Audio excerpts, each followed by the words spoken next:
Hi friends, SICT education में आपका स्वागत है। दोस्तों, राज्य व्यवसायिक प्रशिक्षण परिषद उत्तर प्रदेश यानी ITI उत्तर प्रदेश के बारे में वीडियो लेकर आए हैं।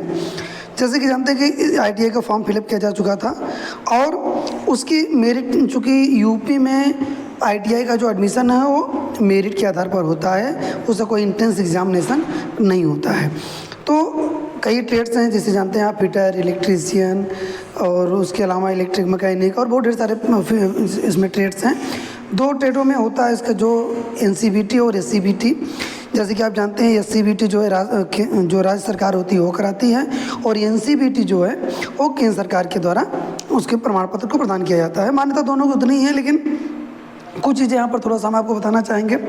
कुछ ट्रेड्स ऐसे हैं जो कि राज्य सरकारें कराती हैं लेकिन वो केंद्र सरकार नहीं कराती। जैसे ब्यूटिशियन हो गया, IT से संबंधित कुछ कंप्यूटर कोर्सेज हैं जैसे कोपा हो गया, और भी प्लम्बर वगैरह में भी SCVT आता है, और भी एक दो ट्रेड्स हैं।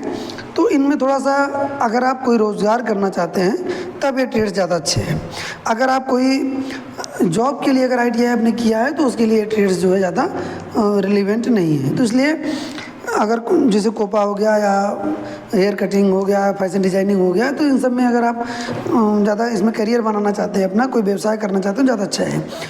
NCVT और SCVT में दोस्तों बात आई तो NCVT में जो NCVT की सर्टिफिकेट है वो केंद्र सरकार के द्वारा प्रदान की जाती है।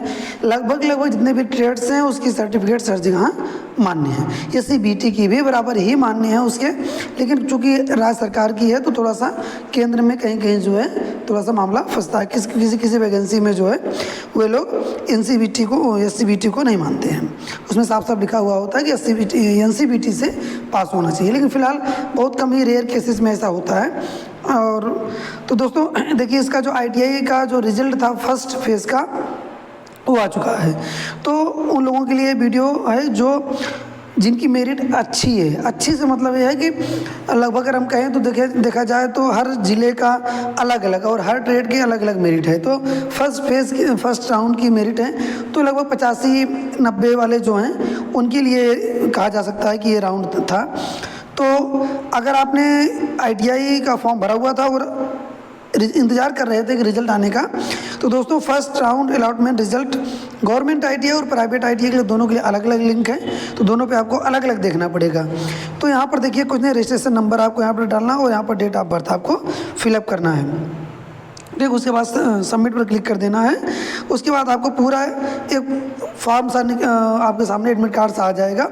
उसमें पूरी डिटेल लिखी होगी, आपको कौन सा ITI अलॉट हुआ है, कौन सा ट्रेड अलॉट हुआ है, कब तक एडमिशन लेना है, सब चीज़ें लिखी हुई हैं, तो वहाँ पर मिलेंगी उसमें।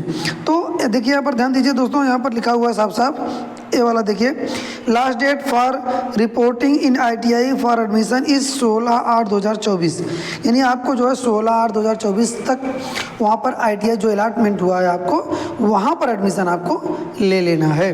तो अगर आप उसमें ITI में एडमिशन नहीं लेना चाहते हैं तो आप लॉगिन करके अगले चरण के लिए जो है उसमें फ्रीज फ्लोट कर सकते हैं। तो इसलिए ध्यान दीजिए कि जो अलॉटमेंट हुआ है आपको उस अलॉटमेंट जो है कि ITI में जो ITI अलॉट हुआ है वहाँ पर जाकर आपको 16/8/2024 तक एडमिशन लेना है। इसलिए ध्यान दीजिएगा कि उसमें एडमिशन नहीं लेते हैं तो आपका अलॉटमेंट जो है रद्द कर दिया जाएगा। इसलिए ध्यान दीजिएगा कि इस तारीख तक आपको वहाँ पर एडमिशन ले ही लेना है। तो आशा है कि दोस्तों अगर आपका अलॉटमेंट हुआ है तब ठीक, अगर नहीं हुआ तो सेकंड फेज़ थर्ड फेज़ के लिए आप इंतजार कर सकते हैं। दोस्तों अगर आप पहली बार विजिट कर रहे हो, वीडियो अच्छी लग रही हो तो शेयर ज़रूर करिएगा। धन्यवाद।